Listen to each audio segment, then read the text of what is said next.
Have you seen the bare knuckle fights at all? I did. I watched it recently, yeah. Okay. Thoughts? I wouldn't do that shit. It was Eddie Alvarez said something really interesting. He's like, this is not for the athletes. This is for the dogs. Yeah. Shout out Mike Perry, bro. Yo, shout out Mike. Mike is so fucking funny. He is, bro. This guy's so fucking funny. Another one, so entertaining, but and a tough dude. Yeah. But yeah, I wonder if we're just drawn to the most savage form of combat that is not murder. Yeah. And because I remember ordering it up on my fucking phone. I think I was just finished a show or something like that, and I was just like, I just got to see what happens in this, and it lives up to it. And I'm curious, like, you wouldn't do it? No, 100% no. Why not? I like the athletic chess game of fighting to where, like Eddie said, it's for the dog. That's just like who's the, I don't know. It's just. But didn't you have a problem with UFC when you first saw it? Didn't you think it was too brutal when you first? I did. When I was like, I remember being like 10, 11, 12, something around that age group. My dad was watching fighting, and I thought it was fucked up, and my mom hated it too. And I wanted to watch something else on the TV, so I was like, Mom, Dad's watching fighting again, and my mom's yelling at my dad, change it. But I remember, I was like, I don't understand how they can kick each other in the ribs and punch each other in the face, and how I just didn't get it as a sport, which is really fucking crazy to think about now. But I remember that vividly, like telling on my dad for watching the UFC. Yeah. So weird. But bare knuckle, I don't know if it's going to be as, I think it has potential to, grow.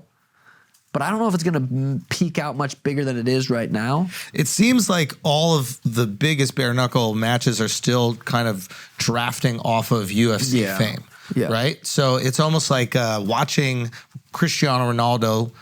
He's a soccer player. I know you don't fuck with that shit, but watching him play in Saudi Arabia, it's like we're still gonna watch, but it's maybe not the peak level. But it is a fascinating thing to see because at the end of it in the press conferences, like their hands are gone. Yeah. How many times can you fight? Like you're gonna break your hand probably every fight. Every single fight. And how many times can you do that? I would assume. Six? I assume that. Yeah. No, no. Like I think it happens. Like I think you do that.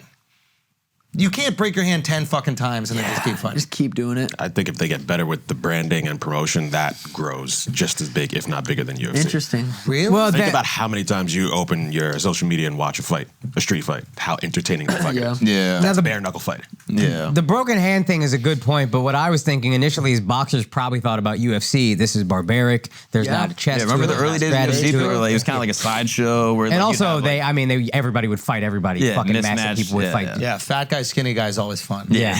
But to that point, that could happen with bare knuckle 100%. boxing. But I didn't think about the broken hand thing. Yeah, you can only break your hand so much. I'm with you. I think the genius of UFC, obviously it has top athletes now, but they really are curating the identities of fighters in a way that like boxing completely messed up. Yeah. It's clear that Dana came from boxing and these guys came from boxing. They're like, what's wrong with this?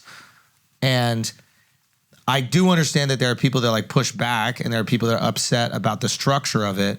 But at the same time, if you're willing to do what you're doing, what Izzy's doing, what Connor did, you can make unbelievable amounts of money and have unbelievable success. There is an organization dedicated to making you look amazing. Yeah. Cutting clips of every single thing you do. Yeah. In boxing, you gotta do that yourself. Yeah. You gotta hire your video team. You gotta do it. The UFC, if you knock somebody out, please believe it is on Sports Center. Slow-mo, fucking 8K. Everywhere. Yeah. So I think that is a good, now I know it seems like I'm shilling for the UFC, but I come from boxing where I've seen these guys who are spectacular.